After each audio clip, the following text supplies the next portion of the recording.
Manoj Sinha, founder and CEO at Husk Power Systems, joins us via link. Thank you very much, Mr. Sinha, for joining us on NDTV Profit. It's good to have you. We've been trying to do this yesterday and today. So good to have you on the channel. Right. Okay. Thank you for having me. Let's do a quick introduction and a really quick one for those of our viewers who are not familiar with your company and the headway that Husk Power Systems has made in rural India, particularly Bihar. A brief snapshot. Right, so we started the company in 2008, essentially using a biomass gasification system to power off-grid villages in Bihar and eastern UP. Since then, we have evolved quite a bit and added solar PV to our mix of technology, and lately launched hybrid system that includes solar PV for daytime and biomass for nighttime, which is essentially what means is we are able to deliver 24/7 power to rural customers now. Now we have a footprint of about 15,000 households and small business customers that we serve. And we plan to expand this hybrid model to the next 100 mini-grids serving another 500 villages.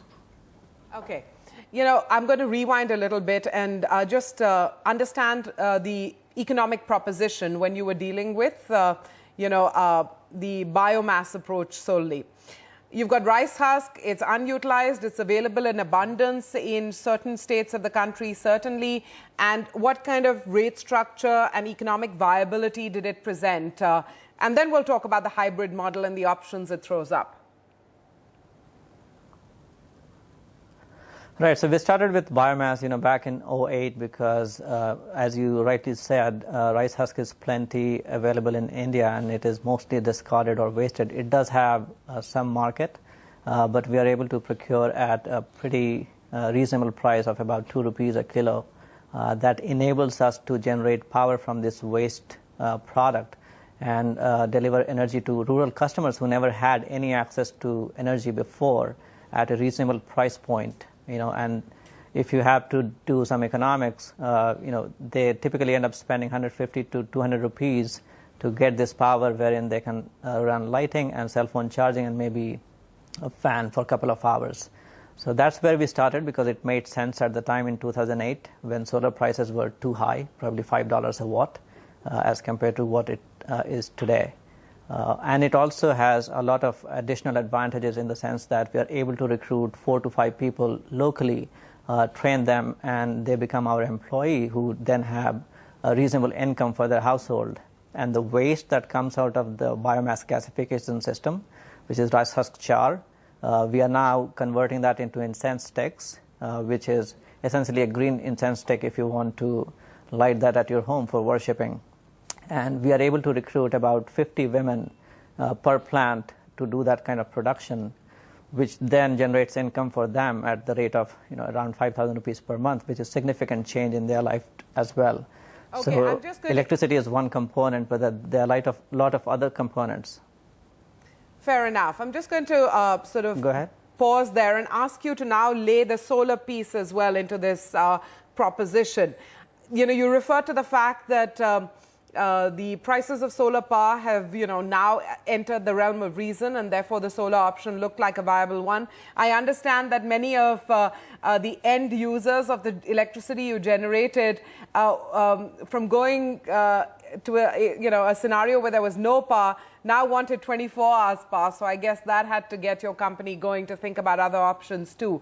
What does the hybrid model bring to the table in terms of functional efficiencies and perhaps better tariffs for customers, if that's an option? Right. So as I was talking about the price itself, right, for solar, it has now come down to about 50 cents a watt peak, and hence it makes sense to add that into the mix for generating power. And as everyone knows, the solar price, even for utility grade, has come down significantly. And with 5-6 years of experiences serving customers, what we realized is customers really want to have on-demand power. What that means is if they flip a switch, they really want the lights to go on, like we believe that it should happen in our home in the cities. So that was so it's a two-sided kind of push for us to deploy this solar PV into the mix. And what that enables us to do is get rid of the storage that typically solar requires. So we do solar PV during daytime, which is very affordable and cost-effective. And nighttime, we are still able to utilize the biomass waste to generate power, and hence still, we have something that is cost-effective. We do keep a very small storage as a backup, which is roughly 2 hours of backup, so that our customers really get 99% kind of reliability and 24/7 access to power. And it is driven by customer demand now in rural areas, which might be surprising. You know, there are very compelling reasons to discuss renewable energy with the backdrop of the Paris climate change talks and this government's focus on renewable energy options for India on a much larger scale. But one specific question, of all the schemes and incentives and plans that this government has, how does a company like yours, which has a hybrid model, get covered or addressed by some of these? I mean, what I'm basically trying to ask is, are you able to yield all the benefits of things that are offered under the biomass option, under the solar option? How does it work in terms of incentives for you? Right, so we have worked historically with MNRE on our biomass systems. And since we just introduced solar PV to our mix, we strongly believe that we can work alongside government, both center and state level, to provide this economically viable and environmentally viable solution to enable the rural electrification, where it might be very difficult to and financially unviable to extend the centralized grid. And just as an aside, we have spoken with the Chief Minister of Uttar Pradesh, who has shown some interest in promoting this kind of solution because it has 24/7 on demand and customers really want it, and it helps us as well as government achieve the same common goal of electrifying the entire country. So you're still, you'll stay off grid, right? We are off grid right now, but the plants that we have built are grid compatible. So when there is a policy around feed-in tariff and excess power and stuff like that, if we can feed it back to the grid with some kind of PPA, we are ready technologically speaking. It's more about policy and feed-in tariff that might need to happen before we can really hook onto the grid if that is necessary. But a lot of villages that we are serving are not anywhere close to the grid. Okay. And I guess, when you're looking at those PPAs, you'll do it on a state-by-state basis, which brings me to your current geographical footprint. Run us through it. Mm-hmm. So we are predominantly in Bihar, in several districts like West Champaran, East Champaran, Gopalganj, Motihari, and some other districts in Bihar. We have a small footprint in eastern UP. The name of the place is Jataha, where we are currently installing hybrid mini-grid as we speak. And like I was speaking, the CM of Uttar Pradesh has shown interest in having us cover those off-grid or unelectrified villages in Gorakhpur district. So we plan to expand our footprint in that state as well.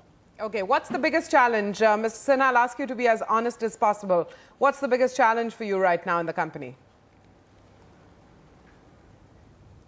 The challenges are two-pronged. One is we would love to have clarity on policy as far as mini-grid players are concerned and how they interact with the centralized grid, and some kind of feed-in tariff for that. And the second is, of course, access to capital. Since these projects are capital intensive, we need to source, $20–50 million of capital for scaling it up to next 500–800 mini-grids. So these are the top two challenges that we have, between us and meeting the goals that we have in our mind. Manoj Sinha, founder and CEO at Husk Power Systems, appreciate your time and thank you for sharing your experiences and giving us a sense of how your business model plays out on the ground. Good talking to you.